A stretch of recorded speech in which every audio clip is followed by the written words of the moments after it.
Começando mais uma semana, hoje dia 17 de janeiro de 2022, agora são 18 horas 17 minutos, né? Então hoje feriado nos Estados Unidos, feriado na Bolsa Americana, Bolsa de Chicago, Nova York, o mercado americano não funciona hoje, tem feriado, então hoje é um dia mais lento, mais travado, a gente sabe disso, que sempre que tem feriado na Bolsa Americana, nossa Bolsa aqui no Brasil funciona de forma um pouco mais cautelosa, melhor, sem volume, geralmente, né? Cautelosa é a palavra certa. Com menos volume é a palavra certa, que fica menos volume negociado aqui na Bolsa Brasileira. Funciona tudo igual, nada muda, né? Porém, a gente fica com um pouco menos de volume. Muitas vezes o mercado fica de lado, fica travado ou algo do tipo.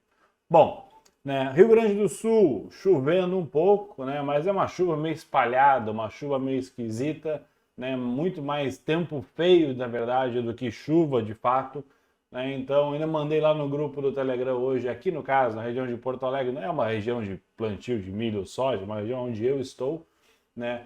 Mas acontece que hoje veio umas nuvens meio feias, uma coisa meio esquisita para cá, tava feio mesmo. Mandei um videozinho lá no grupo do Telegram, mas chuva mesmo, choveu meia dúzia de pingo ali, uma chuvinha fraquinha, pouquinha. Já parou de chover de novo, tá um calor insuportável aqui no Rio Grande do Sul. E a gente tem sempre nesse período do ano, um pouco antes, um pouco depois, às vezes dezembro, às vezes janeiro, às vezes novembro, final do ano, tem um período aqui de bastante intensidade de calor. Esse ano tá pesado. Acho que todo ano a gente fala isso, né? Esse ano tá ruim, esse ano tá ruim. Mas enfim, tá complicado aqui. Questão das lavouras, não sei de fato como que tá lá. O fato é, conversei agora há pouco no telefone com um conhecido meu que planta lá no Mato Grosso, e ele falou que aqui aqui em Santa Catarina o pai dele planta soja, e na ocasião, o pai dele vai praticamente perdeu toda a lavoura de soja lá, tá complicada a questão. Falou, o pai lá perdeu quase tudo, não vai conseguir pagar nem os custos, né, de produção com a questão da estiagem e do calor, da seca que está aí. Então está complicado. Isso ele é aqui de Santa Catarina, planta aqui na região de Santa Catarina. Mas enfim, bom, vamos aproveitar. Eu quero falar umas coisas um pouco diferentes hoje, né? Umas coisas, umas ideias que eu tenho para 2022, se tratando um pouco mais de gerenciamento de portfólio, né? E não só de commodities de forma geral, mas abranger um todo, né? Que é uma ideia que eu acho bem interessante. Eu vou começar cada vez mais a falar disso, que eu acho uma sofisticação muito superior em investimento, é muito mais importante, muito melhor do que a gente focar em fazer trade, fazer coisinha ali pequena. Acho muito melhor a gente enxergar o todo e conseguir, né, do todo chegar nas vertentes que a gente quer. Bom, vamos ver tudo isso mais no vídeo.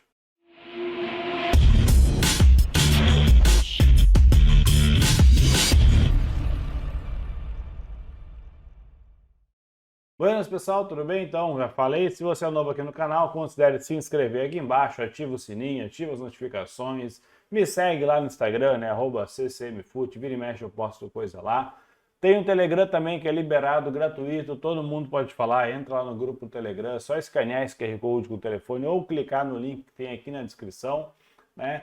E também curte o vídeo, compartilha, ajuda esse canal a crescer, eu faço tudo aqui de graça, está aqui há mais de ano fazendo isso. Agora tem um monte de gente que fala de mídia, um monte de análise disso, análise daquilo, análise daquilo outro, né? Tem um monte de coisa, mas há 2 anos atrás, no início lá, tinha poucos. Eu me lembro lá, o Emerson Almeida lá, que é um dos antigos de milho. Esse é um que é óbvio que eu não posso tirar o mérito dele, tá bem mais tempo que eu publicamente falando disso. Eu já opero milho, trabalho com isso há bastante tempo, mas, né, publicamente aqui faz quase 2 anos que eu falo disso, e tem muita gente nova falando bastante isso também. Nada contra, né? Acho bacana, quanto mais melhor, tem espaço para todo mundo, e eu faço tudo de graça aqui, então sempre peço que, se for de alguma importância esses vídeos, compartilha, curte aqui embaixo, isso faz com que o YouTube divulgue. Eu não faço propaganda, não faço nada aqui, deixo o negócio rodar de forma orgânica. E aí a gente está desenvolvendo uma plataforma, que é o Zigo, e essa plataforma é muito bacana. Inclusive agora já está funcionando a questão do ela coleta os dados do CPEA, né, e a gente consegue calcular o basis do milho, por exemplo, por praça. Qual que é o basis lá em Sorriso, no Mato Grosso? Qual que é o basis aqui na região do Rio Grande do Sul, aqui mais noroeste, pega uma cidade ou outra ali, porque a gente sabe que o basis é local, então isso é um indicador muito importante para a gente comprar ou vender milho, saber se eu compro, ou melhor, saber se eu vendo o meu milho, saber se eu seguro ele agora, se eu opero, né, se eu seguro ele, faço uma venda na bolsa, e aí depois espero mais um pouco e vendo mais adiante para pegar esse spread. Enfim, tem várias proteções ao produtor que dá para fazer, e o basis é um dos parâmetros que a gente tem, ele é local, né? Ele é por região, regional, na verdade. Então, o Zigo vai ter o basis, vai ter o histórico de preços do basis para todas as regiões, né, que o CPE disponibiliza. Isso vai ser muito legal, muito bacana. Tá bom? Bom, vamos falar de mercado? Eu vou mudar minha tela aqui, né? Então, deixa eu ver aqui. Bom, lá fora o mercado está fechado, mas a gente pode ver rapidamente aqui, né, como é que funcionou as bolsas da Europa e as bolsas da Ásia, né? Na Europa aqui a gente fechou basicamente, na verdade foi tudo em alta. Então a gente tem aqui o S&P 500 fechado e a Nasdaq fechada, mas a gente tem as bolsas da Europa lá, Hansen, as bolsas, Hansen é Ásia, as bolsas lá, né? O CAC 40, a gente tem aqui o DAX também da Alemanha, subindo 0,32, 0,82. Lá na Ásia tem aqui Nikkei subindo 0,21, ou subiu, na verdade, não está funcionando agora. Hansen com 0,17 de alta, tem alguns índices com alta aqui. De forma geral, subindo no mundo inteiro, né? Tanto lá na Ásia subiu e aqui na Europa. Aqui não, né? Lá na Europa também. Então a gente tem o mundo todo subindo. Os Estados Unidos está parado, né? Então a gente tem aqui S&P parado e tudo mais, né? Aqui no Brasil, eu posso mostrar direto aqui vamos abrir o Profit Chart aqui, está aqui minimizado. A gente pode ver o que aqui, né? Na questão das commodities, a gente teve aqui, deixa eu puxar aqui, só para apertar, eles botaram essas bandeirinhas que eu não sei para quê, mas enfim. Tivemos Ibovespa caindo 0,25, dólar caindo também 0,23, né? Um dia de menos volume, um dia mais calmo, mais quieto. O milho, contrato H, 0,39 de queda, caindo um pouco. Boi subindo 0,50, o café com 0,12 de alta, ouro subindo 0,41. DI futuro subindo um pouco mais forte hoje, 1,65. É aí que eu falo daquele timing para a gente fazer aquela operação em DI que ainda não está lá. E quando chegar perto disso eu vou falar bastante aqui, então não se preocupem, eu vou falar bastante disso aqui. Tá bom? Bom, vamos começar aqui falando de milho, né? CCMH 22, hoje um dia um pouco mais calmo, né, no milho. O que a gente vê? O milho caindo aqui 0,39. O que dá para... Deixa eu mudar esse padrão aqui. Vamos botar um padrão mais tranquilo aqui, né? Eu quero também mudar... Eu não sei porque isso aqui está branco no fundo, mas enfim, porque eu sei que tem gente que olha com o telefone e fica ruim. Então, se ficar ruim de enxergar, por favor, me avisa aí que eu mudo, né? Às vezes eu mudo de plataforma toda hora e fica mudando as cores. Mas enfim, o que acontece? O milho hoje balançou para cima e para baixo e não fez nada, né? Tá ali praticamente parado no mesmo lugar, né? Ele fez o que aqui? Ele abriu aqui em cima em... quanto é que ele abriu lá? Agora tá aqui esse negócio novo do Profit aqui, eu já não estou gostando. Mas ele abriu aqui nessa região aqui em 99,13 mais ou menos, chegou a cair aqui quase um ponto, chegou a subir quase um ponto e parou no 0 a 0. Boa parte do dia eu olhei, estava fazendo uma barra com um pavio superior em cima, a barra bem para baixo aqui, aquele tipo de barra assim, que beleza, vai fazer igual essa aqui, ó, né? Que depois dela ele resolve cair, algo do tipo. Se a gente tirar um zoom, a gente tem lá um estocástico bem sobrecomprado, o milho lá em cima, numa região aqui em cima de topo, que se a gente puxar aqui, né, ele está bem numa região de topo lá em cima, está longe de uma média móvel aqui de 20 períodos, né, está relativamente bem longe. A última vez que ele ficou numa distância assim, na verdade aqui ele está seguindo meio que um padrão, está praticamente numa linha reta mesmo aqui, ó, né? Então ele não está assim alongando e esticando que nem aqui, então ele está seguindo numa linha reta. Quem lembra daquele vídeo que eu falei de médias, aonde eu falo que a média de 45 graus, agora tem até uma coisa de ângulo aqui, gostei disso aqui. A média de 45 graus, então deixa eu botar aqui, é que isso aqui também não ficou reto, mas 45 graus aqui, ó, ele está medindo da onde esse negócio? Não sei onde é que ele está medindo, então não dá para ter uma ideia. Se 90 está aqui, então 45 deveria estar mais ou menos por aqui, né? Vamos ver. Bom, a média de 45 graus é a média mais forte que tem, é o mercado mais pungente, mais forte que existe, né? Acima disso, ele não se sustenta por muito tempo, abaixo disso, o mercado não está tão forte assim.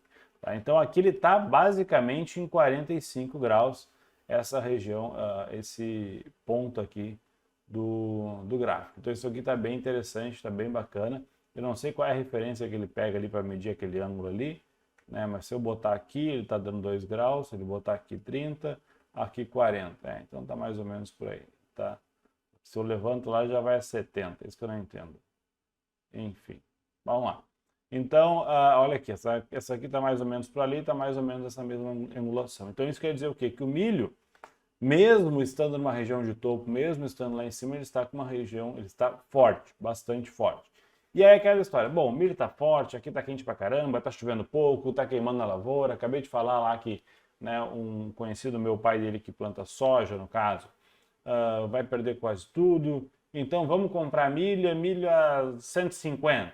Não, eu acredito que o milho pode ficar aqui nos próximos 2, 3 meses, como eu já falei isso em vários vídeos atrás, ficar nessa região aqui, ó, brigando alto nessa região. Né? Então ficar aqui entre 96, 97, 98, 100, 105, 104, volta um pouco, vai e volta. Eu acredito que fique aqui até o período que ele começar, né, o meio do ano ali, que aí talvez os preços caiam um pouco. Tudo depende também de questão climática e tudo mais. Tá? Então, vamos dar uma olhada nisso, vamos analisar como é que vai ficar o preço. A grande questão é saber quando se posicionar no milho, né? Saber em que situação vai se posicionar e para que lado vai. Né? Melhor, eu posso me posicionar a qualquer momento, eu posso comprar milho hoje? Posso, mas eu não enxergo como comprar milho a 98, 99 reais um bom negócio. Né? Pelo menos agora. Ok, tá ruim, tá complicado, mas também não quer dizer que vai a 150. Né? Então o milho pode dar uma escorregada e pode voltar um pouco. Vender também é complicado. Eu venho falando de venda, venho falando bastante tempo disso, mas em nenhum momento eu vendi. Porque eu ainda não me senti confiante, eu não senti um ponto, não, bacana, aqui eu vou vender. Para vender milho. E se for vender, mesmo assim, se achasse uma oportunidade, eu venderia, mas é aquilo que eu já falei 50 vezes aqui. Vende, realiza ali 1,5, 2 para 1, cai fora, tchau, tudo certo. É aquele trade curto, rápido, né, quase que um scalper. Né, porque não está fácil a situação. Pelo menos agora, nesse período, não está. Então, quem está posicionado comprado vai administrando a posição, né? Coloca um stop aqui atrás, por exemplo, de sexta-feira, um stop um pouco mais aqui atrás dessa região. Quem é um pouco mais cauteloso e está já ganhando mais, pode botar um stop aqui atrás da média, já fica mais tranquilo. Né? Quem está de fora pode esperar um retorno aqui à média, um retorno próximo a essa região, que dá próximo a esse fundo aqui nos 96 e pouco para entrar comprado. Entrar vendido tem uma simetria de risco muito bacana, mas o fundamento não ajuda. Então, aquilo que eu falei, o bom é quando a gente tem uma simetria de risco a favor do fundamento. É a melhor coisa que existe. É a favor do macro, a favor do que está acontecendo na lavoura. E aí a gente pode entrar com os dois pés na operação, dá muito mais confiança para entrar mais tranquilo com uma mão maior. Agora, quando a gente tem uma assimetria de risco contra o fundamento, contra a tendência, eu acabei de falar que uma tendência forte, muitas vezes pode ser uma armadilha. E é por isso que eu falo daquelas operações curtas, pequenininhas ali, quando dá uma oportunidade. No gráfico semanal, ele está tentando romper topo lá. Se a gente botar o CCM FUT, ele está lá em cima. Olha como fechou forte a semana passada, a semana balançando um pouco. Está longe aqui da média móvel, num gráfico semanal aqui do CCM FUT. Tem um espaço para ele voltar aqui, né? Que isso aqui já está dando aqui mais ou menos ali 5,5 pontos, 5,6 pontos. Então tem um espaço para ele voltar um pouquinho, quem sabe aqui até metade desse candle. E se esse candle resolver realizar lucro, né, pelo menos no 1 para 1 dele, a gente tem 1.102 mais ou menos. Que é aquilo que eu falo, pode ser que ele fique lá 103, 104, 96, 97, 98, ficar aqui até o meio do ano, ou próximo ali, abril, mais ou menos para ali, aí depois corrige um pouquinho, volta um pouquinho. E não consigo imaginar no cenário atual o milho muito longe desse range aqui. Eu acho que voltar lá para os 70, 60 vai ser complicado. É muito mais provável que fique novamente por aqui entre 90 e 100. Né? Vamos botar lá, vamos botar um range maior, 85 e 105, mais ou menos seria um range que o milho poderia ficar. Tá bom? Então, mais ou menos por aí. Boi, BGI. Vou botar o BGI Fut. Deixa eu limpar essas linhas aqui, ó. Cadê? Bom, tá lá. Então, o boi se segurando naquela região de suporte ali embaixo, no gráfico semanal. Amanheceu aqui embaixo, está levantando, segurando naquela região. No gráfico diário, ele está num ponto interessante aqui, inclusive para venda. Ah, mas ele fez uma barra branca aqui, está subindo. Sim, está subindo, mas está num ponto interessante para venda. A grande questão é, um estocástico está bem sobrevendido, não é um tipo de operação bacana para se vender pensando no indicador de forma geral. Né? Mas, por exemplo, aqui também estava com o estocástico bem sobrevendido e ele caiu mais 20 pontos. Então tem que ter um pouco de contexto, olhar o preço primeiro e depois olhar o indicador. E não olhar o indicador e depois olhar o preço. O que a gente tem aqui? Tem uma linhazinha aqui de tendência, mas isso aqui é uma linha muito irrelevante ainda porque é muito nova. Né? Então ia poucos toques aqui. E o que aconteceu? O que tem mais relevância aqui é o seguinte, ele não perdeu esse fundo aqui ainda nos 334, 335 ali, que é essa região aqui que tem o quê? Um enrosco aqui de média móvel, com um fundo aqui que já está aqui há 8, 9 dias aqui operando nesse range, ele vai para cima e para baixo, não sai daqui. Né? Então isso aqui é um ponto, por exemplo, aqui nessa máxima de hoje aqui, poderia ter sido um ponto de venda. Se a gente botasse lá num gráfico de 60 minutos, poderia ter colocado aqui um ponto de venda, né, na máxima do dia aqui, só que, por exemplo, agora no after mesmo já subiu mais de um ponto aqui, estaria no negativo pensando no after. Né? Então, teria que vender praticamente às 4h30 da tarde aqui, ou perto disso, e aí no after já subiu e foi lá em cima. A grande questão é, será que vai manter para cima? Hoje também tinha a Bolsa de Chicago fechada e o boi subiu numa linha reta aqui, quase 5 pontos para cima com bastante força. No gráfico de 60 minutos, o estocástico rompeu o topo e foi lá embora. Né? Mas o que a gente pode ver aqui é o seguinte, se ele perder esse fundo aqui, ele vem, né, tentar realizar essa barra maior aqui e vem aqui nos 330, que dá justamente nessa média móvel aqui, que é a média móvel de, 20, 200 períodos, essa média móvel aqui de baixo. É uma média móvel que o mercado gosta de respeitar. Né? O mercado conhece essa média. Né? Então, quem sabe ele vir testar essa média móvel de 200 aqui pode ser um grande acontecimento no boi aqui. Só que para isso ele precisa perder esse fundo aqui. Para perder esse fundo, nada melhor que a gente vender alto. Então, por exemplo, vender aqui com um stop aqui acima desse topo não é um mau negócio. Né? Pensando lá num gráfico semanal, por exemplo, não é um mau negócio. A gente vai vender basicamente aqui acima desse topo. Deixa eu botar aqui, deixa eu ver aqui. A gente vai estar aqui com 343 de stop e a gente vai estar vendendo aqui nesse ponto. Então vai botar um stop aqui em cima. Óbvio que o stop ideal seria acima do topo, mas daria para fazer uma operação vendida aqui e lá para baixo. E aí torcer que ele venha aqui e romper o fundo. Se for estopado aqui, ele vai tentar romper topo e vai embora. E aí se resolver cair, ele vem aqui embaixo. Ah, eu acho que o boi vai cair? Não, o boi se sustenta por aqui, bem provável que talvez tenha um pouco de fundamento para se sustentar por aqui. Mas, né, se a gente pegar aqui o gráfico semanal, se a gente pegar aqui até mesmo um gráfico diário, ele tem espaço para uma correçãozinha um pouco maior, chegar aqui e tentar vir fechar esse gap que tem aqui embaixo, né, que aí já dá próximo a essa média móvel de 200. E ele não está com força para subir lá.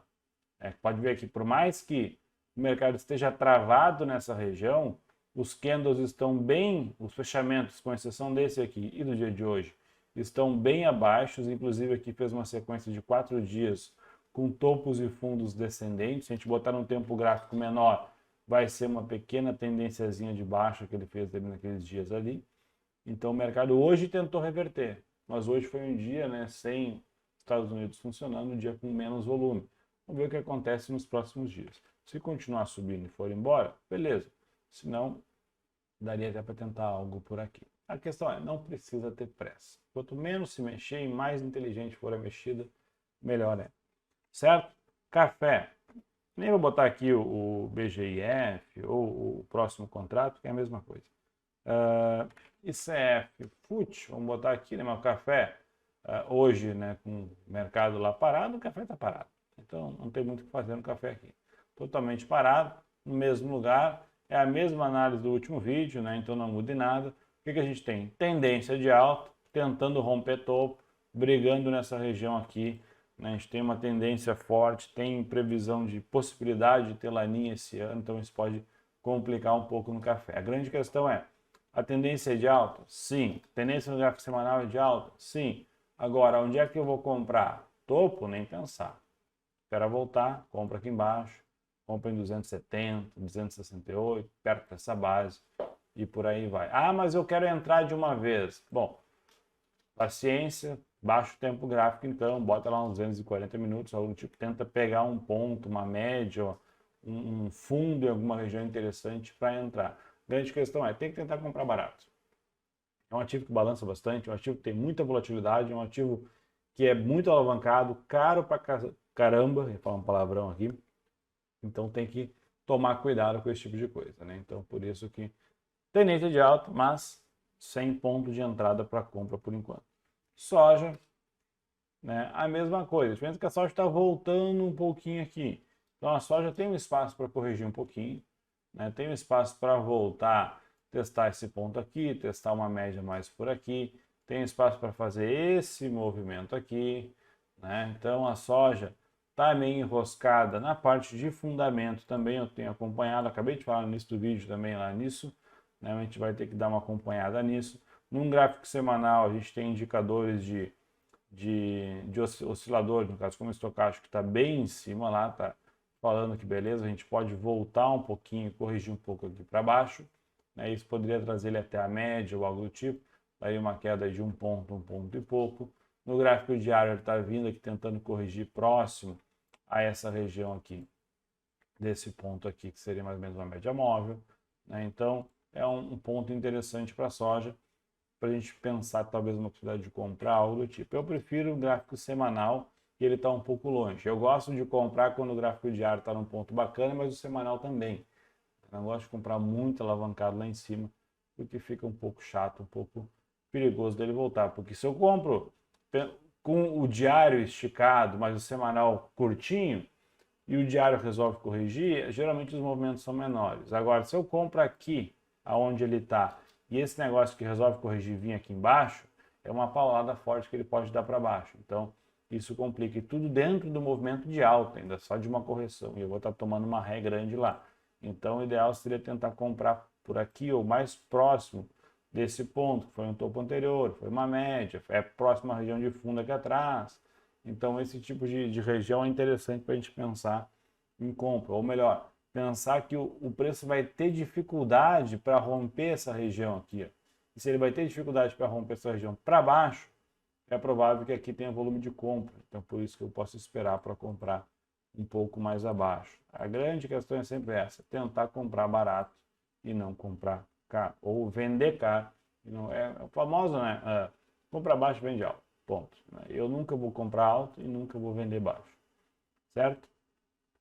E aí o dólar, né, aqui, ó, tentando romper para baixo essa região aqui do gráfico semanal, tentando voltar aqui. Como eu falei, hoje um dia com um pouco menos de volume. Vamos ver o que vai acontecer, né, a partir de amanhã. Olha como ele está vindo buscar o meio desse canal aqui, ó, que é a projeção da metade também do canal desse canal anterior. Obviamente isso aqui tudo no olhômetro, né? Mas para a gente ter uma ideia, porque eu traço uma linha, mas sempre a linha é uma região. Eu gosto de botar retângulozinhos aqui. Então eu poderia botar um retângulo aqui por baixo para ser um ponto aqui para ele vir uma região para vir até aqui. Se essa pernada aqui resolver, né, que foi a pernada que rompeu, realizar lucro, vem aqui embaixo. Então pode tentar vir aqui, considerando que vai passar o tempo e vai andar para cá, ele pode vir e testar essa região aqui dos 5,40, 5,40 e poucos aqui em questão de talvez um mês e meio, dois, por aqui, né? Então seria possível isso acontecer. Outra coisa também, que o dólar também cabe, né, uma recuperaçãozinha, cabe uma altinha aqui antes de tentar cair. Tanto é que eu botei essa linha aqui, está até com alarme, para chegar nesse ponto, quem sabe tentar vender um dólar aqui por cima. Se a gente botar num gráfico diário, tá, o estocástico está lá na mínima, lá embaixo, e ele está caindo sem parar. Então seria interessante ele voltar, fazer um dia de alta, 2 dias de alta aqui, para tentar pegar uma venda, talvez próximo a essa média, próximo a essa região de fundos aqui, né, para ele tentar vir para cá. Porque é melhor, porque o que acontece? Ele cai, dá um sinal que vai cair, entra o volume, respira um pouco, começa a falhar, não vai, começa a deixar pavio aqui em cima, começa a deixar candles sem força aqui, aí a gente vai lá e vende dólar aqui, fala, vai meu filho, vai embaixo que a gente te acompanha, tá bom? E aí o Ibovespa, né, olha lá, né, subiu, depois daquela alta forte que ele fez lá, a gente comprou o Ibovespa aqui embaixo, realizamos o Ibovespa nessa barrinha pequenininha aqui, né, eu comprei BOVA 11 aqui, realizei aqui, então deu 3 ponto, sei lá quanto lá, mas deu bastante aqui, 13 e tanto por cento de alta, com um prejuízo máximo aqui de 1 e pouco por cento, né, pouco mais de 1%, então deu muito mais do que 2 para 1, foi uma ótima operação. Ah, deixou para fora aqui, né, 1% e pouco dessa barra aqui, não tem problema, um pouco sempre fica na mesa, um pouquinho fica para casa, é que nem cassino. Né? Obviamente que eu não trato o mercado como cassino, mas essa é uma falácia. Então vamos ver o que ele vai fazer aqui. Se ele voltar, corrigir um pouco aqui, querer voltar para cá, mostrar um ponto de compra ou algo do tipo, a gente compra de novo, não tem problema nenhum. Olha como a gente saiu num ponto interessante. A gente saiu aqui. Ele subiu, hoje não conseguiu. O estocástico já estava lá nas máximas. Né? Então, se ele resolver voltar aqui, a gente tem indicador mostrando que pode voltar. A gente tem aqui uma pernada indicando que pode corrigir. Então, a gente fez um baita de um trade aqui, né, numa entrada muito bacana e numa saída muito boa. O importante é saber aonde entrar e aonde sair e não ficar acreditando sem parar, né? Ou abandonar o trade. Compra aqui, bota um stop aqui embaixo e nunca mais olha. Aí o negócio vai lá em cima, testa aqui esse topo no 108 mil, volta e te stopa aqui embaixo. Pô, aí nunca vai ganhar dinheiro no mercado mesmo. Num gráfico semanal, fechou semana passada na máxima, nessa semana, olha aqui, isso aqui é muito importante a gente sempre olhar, eu sempre gosto de mostrar esse tipo de coisa, ó. Por enquanto, ele não comprou essa barra de semana passada. Então, se o mercado não romper acima aqui dos 107 mil pontos, por exemplo, essa barra da semana passada não serve de nada. Então, toda aquela alta que ele fez na semana passada lá é nada. E aí ele pode voltar e vir aqui embaixo. Ele tem que romper para cima aqui e acionar essa barra aqui, que aí beleza, pode pensar, bom, então essa barra aqui pode tentar ganhar dinheiro e subir e vir aqui em cima e ir lá nos 112, 113 mil pontos. Aí a gente enxergaria esse movimentinho aqui que ele está fazendo, por exemplo, ou talvez um pouquinho mais, como uma espécie de pivô, né? Um pivôzinho de alta para chegar e subir lá. Agora, se no gráfico semanal ele não romper aqui, esquece. Tentar comprar aqui onde está hoje para continuar subindo é burrice, é tentar antecipar esse movimento aqui, sendo que sequer mostrou que vai lá. Então tome muito cuidado ali na região dos 107 mil pontos. Eu acredito que ele seja um ponto bem importante e aí tem que ganhar volume se romper os 107 mil pontos, assim como ganhar volume aqui nessa região que com certeza vai ser uma região de briga. Média móvel, topos anteriores aqui de vários dias, várias semanas, bastante pavio por aqui. Aqui tem um fundo aqui atrás também, a mesma linha. Então aqui com certeza vai ser uma região de bastante briga. Quem está comprado e ainda está segurando, aqui no 108.300 é um ponto para ficar bem de olho. Tá bom? Então tá bom. Bom, e o que eu queria falar? Eu queria falar o seguinte, ó, que eu falei que eu estava sofisticando as minhas operações e tudo mais. Uma coisa que eu tenho para falar para vocês é o seguinte. Até vou mudar minha tela aqui. Espero que a sincronia do vídeo esteja boa. É o seguinte. Quanto mais velho eu vou ficando, mais bundão eu vou ficando. Basicamente é isso. É isso. Quanto mais velho eu vou ficando, mais bundão eu vou ficando. Como assim? Não, a ideia é justamente essa. Quanto mais velho eu vou ficando, obviamente que a gente vai adquirindo um pouco mais de conhecimento, horas bunda e horas tela, né, na frente do computador aqui, estudando cada vez mais, pesquisando cada vez mais. Eu estou sempre lendo, dificilmente eu fico um dia sem ler alguma coisa de mercado, seja uma carta de algum gestor, alguma coisa. Inclusive as cartas de gestor são gratuitas, vocês podem acessar lá o site da Oaktree, pegar lá as cartas do Howard Marks, ou pegar as cartas do Peter Lynch, pegar as cartas do Gene Simmons, do próprio Warren Buffett, isso é tudo de graça, e cada carta dessas é uma aula de economia. Está no site das assets deles lá. Mas enfim, o que eu queria falar? Eu cada vez mais estou focado na questão de ciclos do mercado.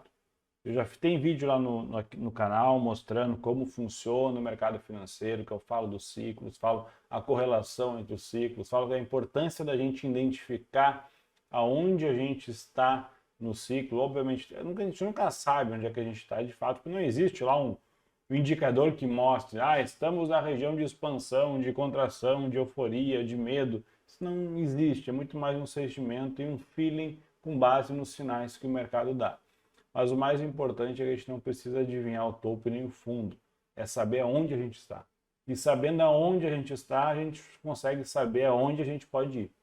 Então eu poderia, por exemplo, mudar minha tela de novo, né, e pegar algo do tipo, vou tentar desenhar aqui, vou puxar bem para cá isso aqui, e eu poderia fazer algo mais ou menos assim. Então vamos supor que isso aqui é um ciclo de mercado, né, onde aqui é a parte de alta, aqui é a parte de baixa. Então aqui começa, né, basicamente assim, vem lá de trás, o mundo está acabando, o mundo vai acabar, acabou o mundo.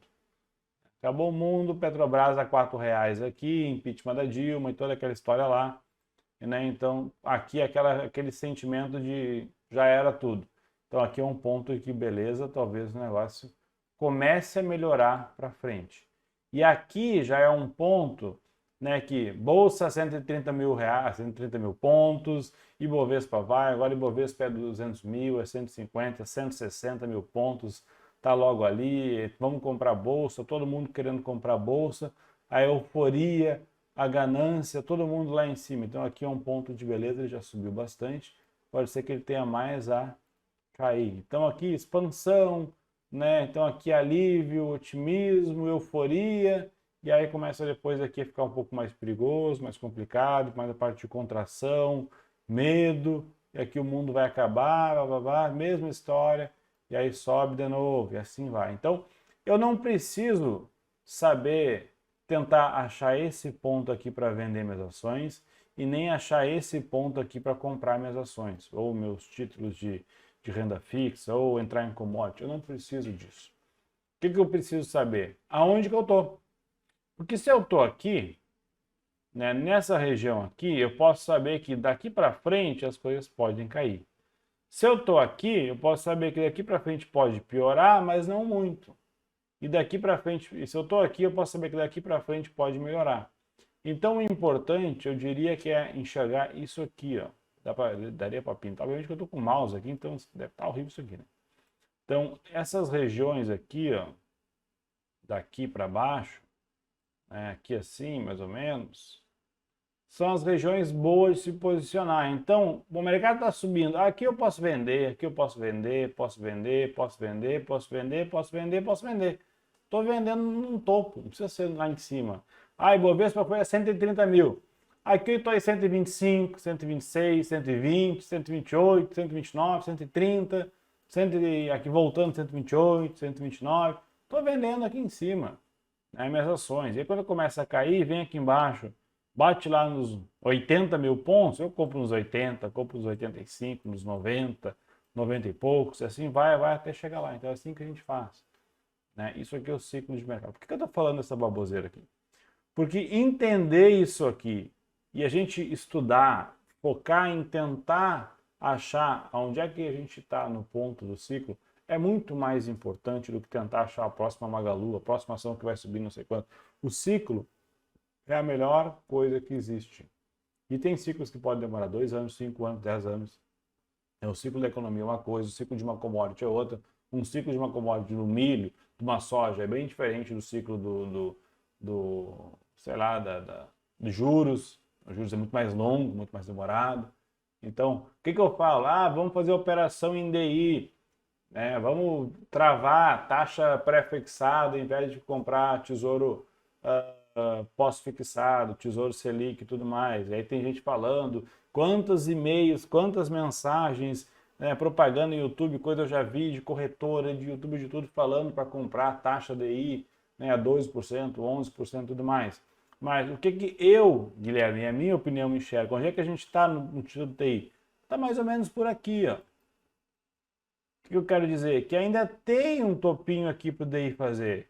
E aí é nesse topinho aqui que eu quero pegar o meu título pós-fixado que eu comprei, né, que eu comecei a atrelar lá embaixo no título de juros, né? Lembrando que o título de juros é inverso do título do que é a Bolsa de Valores. Então imagina que essa linha vermelha seria os juros, eu poderia dizer que essa linha azul, né, só fazer uma analogia rapidamente aqui, seria mais ou menos as cotações em bolsa. Obviamente que não é tão simétrico assim, mas é mais ou menos por aqui. Então aqui, ó, era a bolsa 130 mil K, poderia dizer assim, ó, 130 mil pontos. Né? Quem lembra em maio que eu comecei a vender minhas ações aqui? Maio do ano passado. Né? E não estava em 130 mil ainda, estava em 120 e poucos mil. Por quê? Porque eu estava enxergando esse topo aqui, ó, na minha cabeça, obviamente, isso era coisa minha.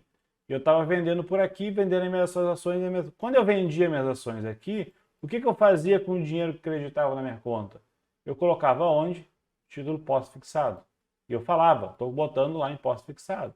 Estou botando CDB do Banco Inter, é o que eu estava usando. E estou usando, está lá indo meu dinheiro, maior parte do dinheiro.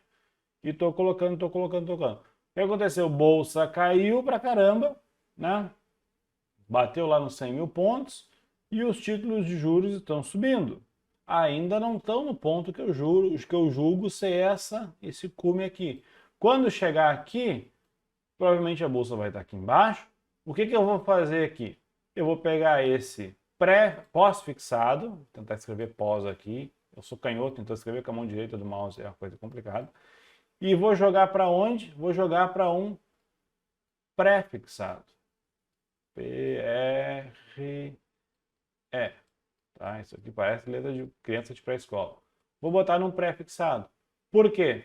Porque quando eu pré-fixar uma taxa de juros aqui, que eu não sei quanto que vai estar, vamos por 13 e pouco aqui em cima, eu automaticamente vou dizer o quê? Que eu vou travar os 13% ao ano aqui no título que eu comprar. Não sei se vai ser 1, 2, 3 anos para frente. Vou ver quanto tempo vai ser, vou ver o título que tiver interessante lá. E aí, se começar a cair aqui, essa diferença, né, entre o ponto que cair aqui e o quanto eu comprei, eu ganho. Basicamente é isso.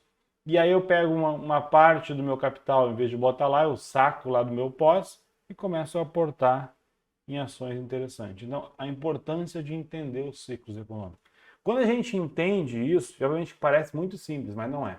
Quando a gente entende isso aqui, fica muito mais fácil operar. Começou o ano, eu estou no dia 17 de janeiro. Quantas operações eu fiz? Eu tenho minha planilha aqui, eu acho que eu fiz umas 5 operações. Uma operação de swing trade, o resto day trade. Ah, mas eu não estou me posicionando no mercado. Eu não enxerguei uma oportunidade bacana. O milho eu queria comprar, está no topo. Não estou a fim de vender porque não está no ponto, não está ainda formando um movimento de venda, uma barra de venda que eu queria. Então, beleza, estou de fora. O boi está naquele enrosco ali, estou de olho. Café já estou comprado, soja não opero. Né? Então, beleza. Petróleo já está lá em cima. Acredito que possa corrigir um pouquinho daqui uns dias. Estou de olho para montar umas travas de baixo, alguma coisa lá fora. Então, estou tudo de olho. Mas, posição mesmo, montar, maioria, day trade que eu fiz aqui no notebookzinho. Deu umas operações bacanas, estou num lucro bacana só com day trade. Tá? Mas não é meu foco. Então, o que eu falo de cada vez mais bundão eu fico? O que é o seguinte, eu quero cada vez mais tentar identificar esses pontos aqui, para cada vez mais me posicionar nesses pontos aqui, e aí aqui uma coisa que o Taleb fala muito, né, que é o famoso risco médio, que é o pior risco que existe. Posso pegar uma cor aqui, vou pegar esse aqui que aparece bastante, né, que é essa região, olha isso que eu queria fazer, que é essa região aqui, ó. Essa região aqui do meio. Isso aqui, estou fazendo uma riscalhada, mas acho que está dando para entender. Essa região aqui do meio é a pior região que existe, porque é o famoso risco médio. É aquele ponto que se eu vender essa linha, vamos supor, pega esse ciclo vermelho, eu vendi aqui, eu posso ganhar bastante, mas eu posso perder bastante. Eu comprei esse ciclo azul aqui, eu posso ganhar bastante se chegar aqui e eu vender lá, realizar obviamente, mas eu posso perder bastante se eu estiver errado e ele voltar. Voltar não, tipo, no caso ele estiver, tá, beleza, eu comprei aqui achando que estava lá, mas na verdade eu estava aqui em cima, então ele pode voltar tudo. Então, estou no meio do caminho. Então, o risco médio é o pior risco que existe. E o que eu falo? Assimetria de risco, assimetria de risco, assimetria de risco. Que é o quê? Compra tentando ganhar 2 para 1, vende tentando ganhar 2 para 1, 3 para 1, 4 para 1, 5 para 1. Se eu pegar e vender esse ciclo vermelho aqui em cima, onde é que está meu stop? Está aqui atrás. Pensando em stop, a gente não é assim que funciona na prática o stop em ciclo, a gente não é. Mas enfim, o stop estaria aqui e ele poderia vir até aqui embaixo. Para quê? Para chegar aqui nessa região, tudo que eu vendi lá eu começar a recomprar. Eu comprei um monte de ação no fundo da pandemia. Bateu em 125, 120 e poucos mil pontos, eu encerrei quase tudo. Mostrei, falei para vocês aqui. Estava fazendo. Isso lá no ano passado ainda. E aí fui botando dinheiro aqui. Então é isso aqui. Eu comprei aqui e estava encerrando aqui em cima. Ah, mas vai a 160 mil pontos. Beleza. Quando chegar lá, bacana. Se for embora, beleza. Se não for, tudo bom. Eu enxergava isso aqui.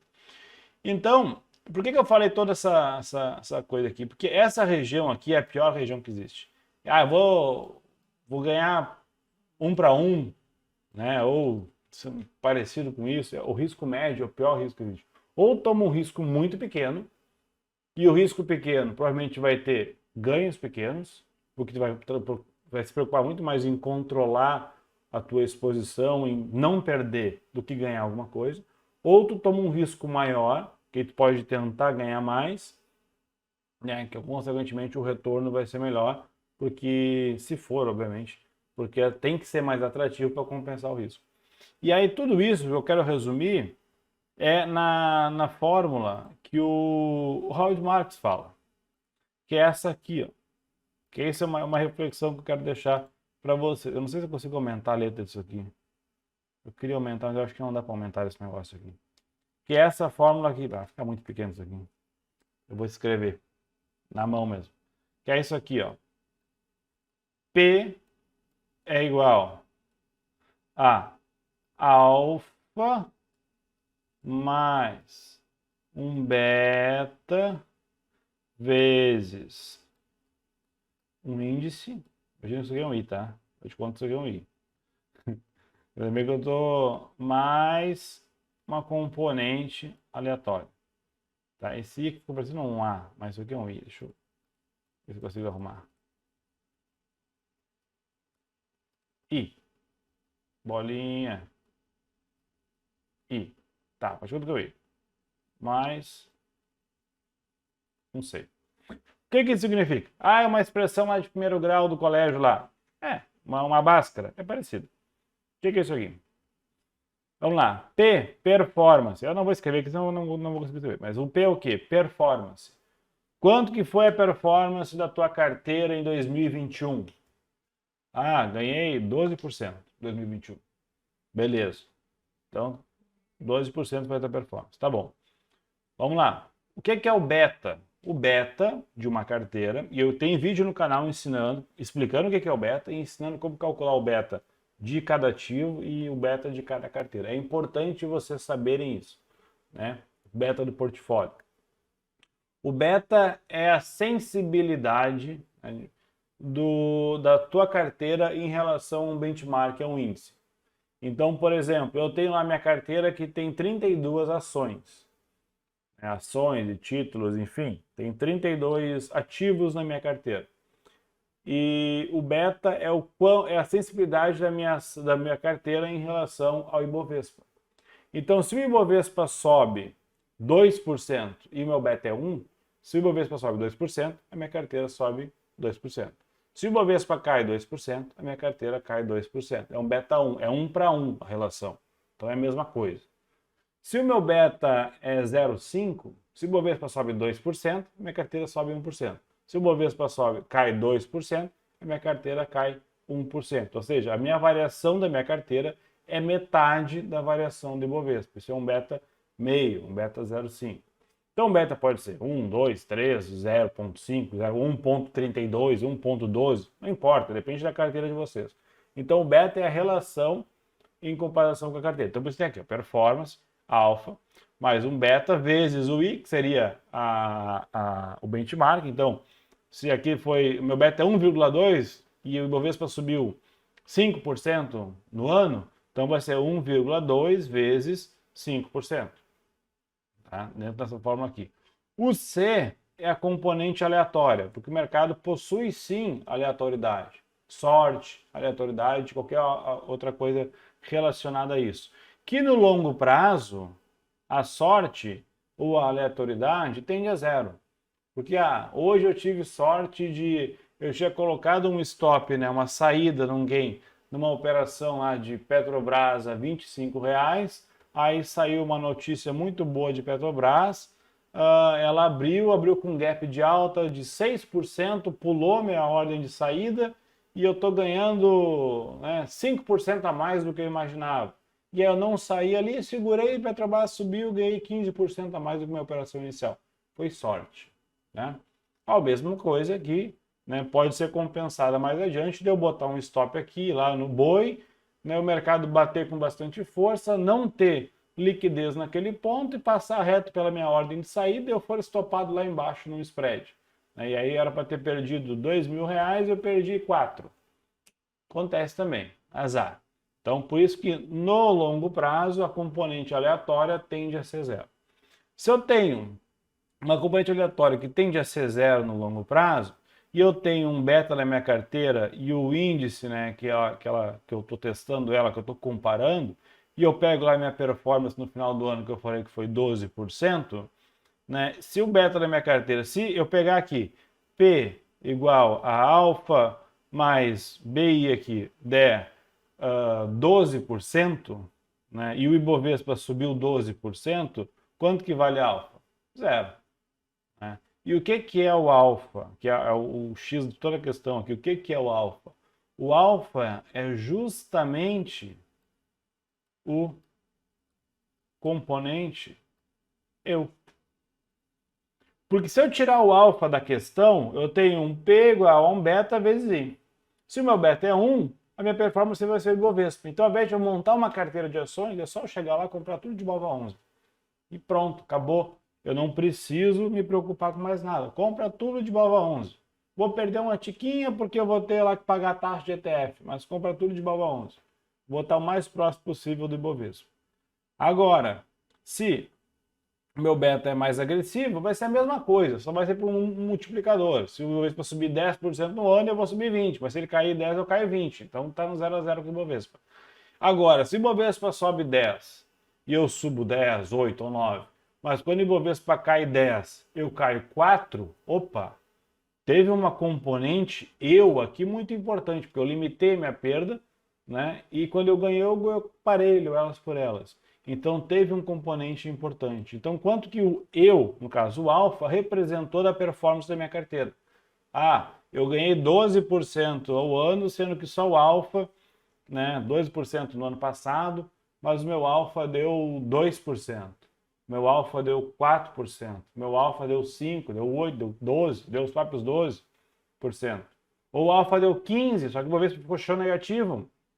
Então ele compensou e deu melhor ainda. Né? Então, isso aqui é muito importante. Toda essa explicação é para eu chegar no alfa, né? Explicar para vocês o que é o alfa e falar que o alfa é quem vocês são de fato. E aí, achar pessoas que têm um alfa relevante ou que têm um alfa acima de zero, que não seja negativo, que piore a situação, não é fácil. A maioria fica na média. Então, tá aqui, tá no meu computador aqui, ó. Tá aqui a forma. Então, por que eu falo isso? Porque quanto mais velho eu vou ficando, mais bundão eu vou ficando, menos operações eu vou fazendo, mais eu vou tentando, né, me posicionar em ciclos. E aí ciclos, não é ciclo de juros, ciclo de economia, é ciclo de commodity. Em que ponto está o milho, que ponto está a soja do ciclo, não do preço. Que ponto está o boi do ciclo na entre safra, está na parte de colheita, na parte de plantio, a parte que ocorre geralmente algumas trocas, né? Ou o próprio mercado de ações, e que ponto está desse ciclo que a gente consegue procurar oportunidades baseado nisso. Saber quando eu vou aportar mais comprado, quando eu vou encerrar operações, quando possivelmente eu vou operar vendido, vou fazer short algumas coisas. Estou vendido para caramba em mercado imobiliário há bastante tempo, porque estava lá em cima, os juros estavam subindo, ao mesmo tempo que eu comprei título pós-fixado e encerrei bolsa aqui em cima, eu entrei vendido em alguns ativos do setor imobiliário que eu achava que ia cair. Não vendi varejo, deveria ter vendido, né? E também demorei um pouco para vender o setor imobiliário e comecei a vender um pouco mais adiante. Então eu vendi um pouco do setor imobiliário aqui, mas eu comecei a vender um pouco mais aqui. Errei, mas ainda assim estou no lucro. Porque eu tinha entendido mais ou menos onde é que eu estava, né, no ciclo. Obviamente que tudo isso é baseado em achismo, a gente nunca tem certeza, mas tem um monte de indicadores, taxa de juros, inflação, a possibilidade de aumento da taxa de juros, os próprios o que os bancos centrais falam, como é que eles estão falando. Estou com um empreendedor na mão que eu estou brincando com ele aqui. Mas enfim, tudo isso é importante. Então o que eu quero deixar, né, de final nesse vídeo aqui é o seguinte: procurem fazer as operações de vocês, procurem calcular o beta do portfólio de vocês e tentem achar qual que é o alfa de vocês. Quem é vocês na fila do pão? A famosa frase. Qual que é o alfa? Falar, eu, Guilherme, tenho um alfa, né, dos últimos... Eu posso pegar o meu alfa dos últimos anos, botar num gráfico e saber como é que está a minha performance. Porque se eu sou um gestor de um fundo, o que importa é justamente isso, a minha performance. O quanto que eu impacto no fundo. Imagina assim, se eu quero contratar vocês para gerenciar o meu fundo. Essa frase foi esquisita, mas enfim, gerenciar o meu dinheiro, né? Eu preciso saber quanto de performance vocês costumam performar na média. É óbvio que garantia de performance passada não garante performance futura, mas eu tenho que saber se aquela pessoa em algum determinado tempo fez diferença sem ser de forma aleatória, né? Então isso é importante. Quem é o alfa? Então tentem fazer isso, foca nisso. Então quando eu mais falo que eu estou mais bundão, é que eu procuro fazer menos operações, procuro fazer operações melhores, mais sofisticadas, cada vez mais com um potencial de lucro maior e com um volume financeiro até mesmo maior, e divido ela em várias partes, e seguro uma tese por um tempo maior. Isso tem me dado muito mais tranquilidade, eu estou atuando muito mais como um gestor de portfólio do que como um trader ali de swing trade de dois dias, naquele negócio frenético. E é muito mais tranquilo. Eu me sinto mais confortável assim. Não deixo de fazer o meu swing trade de 2 dias. O Zico toda hora me mandando coisa aqui, eu estou entrando, saio, entro, saio, entro. Nesse ano eu não fiz quase nada, mas estou toda hora olhando, entrando e saindo. Mostro para vocês milho e toda hora. Mas cada vez mais que passa, eu estou tentando fazer isso, né, e montando um portfólio, fazendo um negócio bacana. Então, queria mostrar isso para vocês, né? Anotem essa fórmula. Performance é igual ao alfa, que sou eu, mais o beta do meu portfólio, vezes o índice que eu estou medindo, no caso do índice médio de Bovespa, mais uma componente aleatória ali que a gente pode desprezar e considerar ela zero. Num mês vai ter uma componente aleatória que vai ser muito boa, que vai dar sorte, no outro ano vai dar azar, só que se a gente pegar isso ao longo, né, de 10, 15, 20 anos, essa componente aleatória tende a ser zero, ou o impacto dela em relação ao portfólio ser muito pequeno. Beleza? Então, isso aqui tudo é uma do que fez o Howard Marks, por exemplo, ser quem ele é. Eu estou falando dele porque eu vi um documentário dele esse final de semana. Eu já estou olhando faz tempo, né? Mas esse final de semana eu terminei de ver.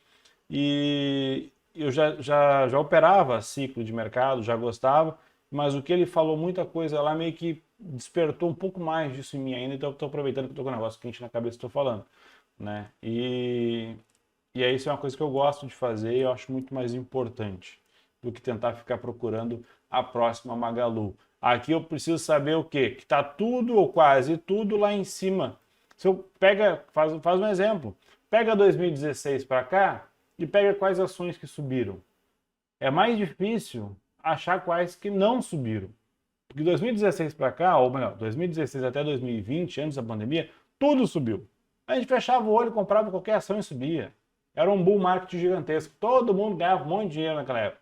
Tem um monte de casos de análise aí fazendo que são os caras que ganharam, acertei tantos 1000%, tantos 1000% em tal ação. Tu pega o histórico deles, é 2017 a 2020, 2016 a 2020, 2018 a 2020. Pegaram só um bull market gigantesco e todo mundo era rei, né?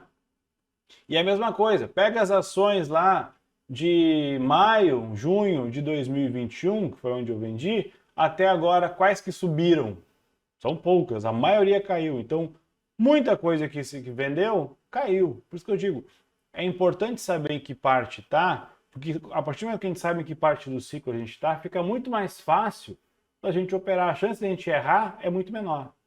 Tá? Então, foque em tentar entender os ciclos de mercado, aonde que vocês estão nos ciclos de mercado, né? E todos os ciclos, ciclo de juros, ciclo de commodities, ciclo de mercado de ações, ciclos de economia, tem um monte de ciclos diferentes para entender que é muito bacana, é muito legal, como que eles se correlacionam entre si. Inclusive vai ter um monte de vídeo aula sobre isso. E tentem descobrir qual que é o alfa de vocês ao longo do tempo. Isso vai fazer muita diferença e vai dar muitas conclusões para vocês. Se vocês chegarem a um ponto que o alfa de vocês é baixo, é negativo ou é quase zero, não vale a pena ficar fazendo stock picking, procurando ação, fazendo trade, é só para se estressar. Muito mais a pena compra lá um ETF e se posiciona nele e fica muito mais tranquilo. Beleza? Então, começamos a semana com um vídeo um pouco mais educacional. Beleza? Então, deixa eu terminar aqui, deixa eu ver se está aparecendo na minha tela ainda. Acho que gravou tudo. Então, por hoje era isso. Boa semana para todo mundo e tchau!